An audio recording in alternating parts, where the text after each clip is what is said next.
Hi friends! Welcome to a new math lesson. The librarian is getting ready for the school book fair. She chose many books to display so that students can borrow or buy. She started by filling some boxes with books to be then moved to the book fair area. How many books was she able to fit in this box? She first placed 4 books at the bottom of the box, beside each other. And then she piled more books on top of those 4. Each pile had 6 books in total. So there were 4 piles of 6 books. We can multiply to find the total number of books that fit in the box. This box does not only have a length and a width, it also has a height, because the librarian is able to pile the books on top of each other to fill the box. When we want to find how much space there is inside an object, we must find its volume. This is what we will learn about in this math episode.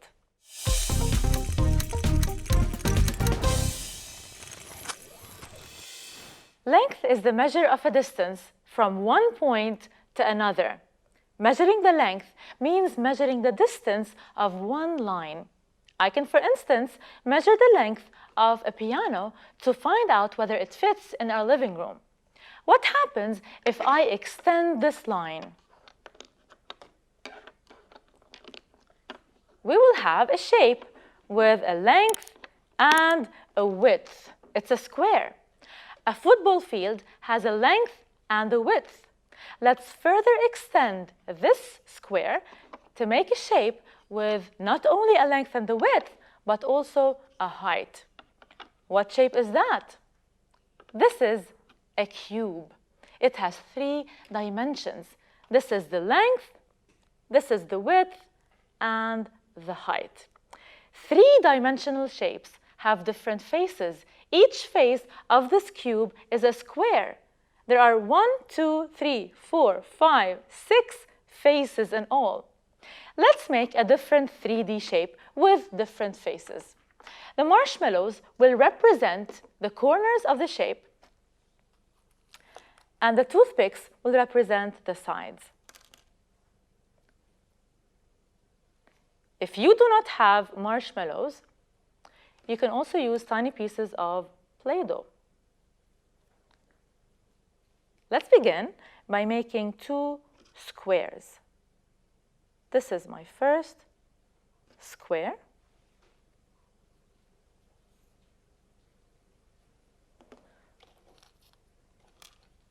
And this is my second square. We need 4 sides and 4 angles or 4 corners for each one. So this is my second square.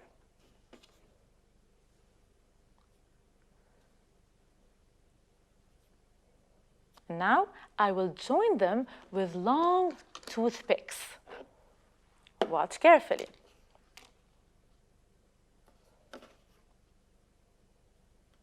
What shape am I making?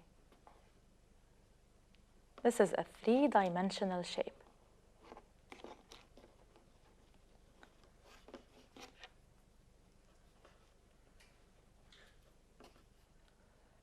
How many faces does this shape have? We see 2 squares on the sides and 4 rectangles, 6 faces in total. This is called a rectangular prism. It is similar to a cube, but it is elongated.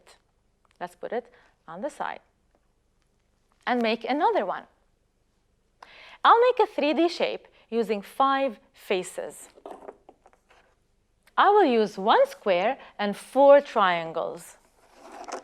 The square is at the bottom, and there are 4 triangles on the side. Do you know what we call this shape? This is a 3D shape. It's a pyramid. Here is its length, its width, and the height goes from this corner all the way to the bottom. Have you ever visited the pyramids of Egypt?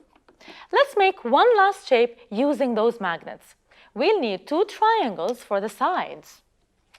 Do you remember what type of triangle this is? Look at the sides. They are all equal, which means it's an equilateral triangle. We will also need 3 rectangles. This is my first rectangle. This is my second rectangle. And this is my third rectangle, or my third face. It is a triangular prism. This shape has 5 faces in total. Where do we see this shape? This is a tent. Did you ever go camping with your family? We call it a 3-dimensional shape since it has a length, a width, and a height. If I remove 1 dimension, I will end up with a 2-dimensional shape, like a rectangle, or a square, or a triangle. Some 3D shapes have curved faces, like this party hat. It's a cone. The face at the bottom is a circle, and the curved face has a corner or a vertex on top. Can you think of another shape that has a curved or round shape? This is a cylinder. It has 2 circles, one on top and one at the bottom. And in between, there is a curved face. This cupboard is a rectangular prism in shape. I want to tidy up all my clothes and see if this cupboard fits them all. I can place 6 shirts next to each other, but I can also fold all my clothes and pile them on top of each other to fill the cupboard up to the top. I can use the empty space above the ones I already have. How many layers can I add? Let's use the height. To know how much space we have inside the cupboard, we find the volume. The length of this cupboard is 3 meters, and its width is 2 meters, and it is 4 meters high. If I want to completely fill it up with small cubes, and considering that each cube is 1 meter long and 1 meter wide and 1 meter high, we would need 24 cubes. This is the volume of the cupboard, 24 cubic meters. We use the unit of measurement cubic, referring to the number of cubes this cupboard fits. However, I cannot always use cubes to know the volume of a cupboard, a box, or a storage room. Where do I even get all those cubes from? To find the volume, I multiply the length with the width and the height. Let's try it. 2 times 3 times 4. 2 times 3 equals to 6, and 6 times 4 equals 24. That's the volume of the cupboard, 24 cubic meters. Rami loves gardening just like his granddad. He received a raised garden bed as a birthday gift. He is so excited to start his gardening experience. But before he starts the planting process, he needs to know how much soil can fit into his gardening box. Let's give him some help. The gardening box is a rectangular prism with a length of 60 inches, width of 50 inches, and height of 25 inches. It is a 60 inches long and 25 inches deep box. We must find the volume of this box. The volume is the amount of space inside a 3D shape. So let's multiply the 3 dimensions of this shape. 50 times 60 equals 3,000. 3,000 multiplied by 25.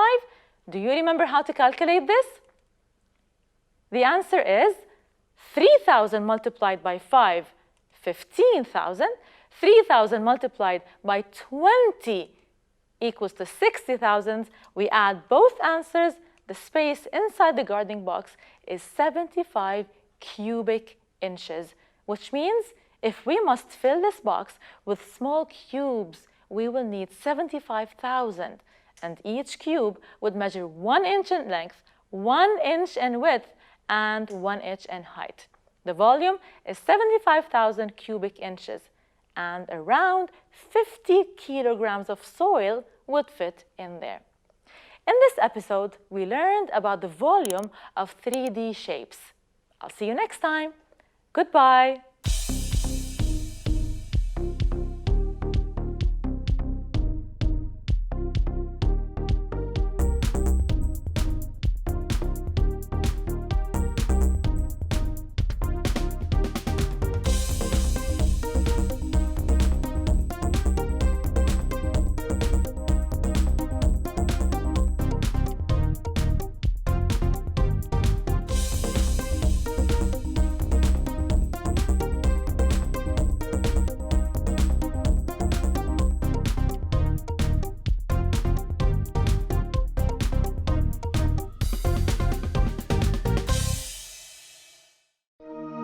لمشاهدة المزيد من الحلقات زوروا سات 7 بلس.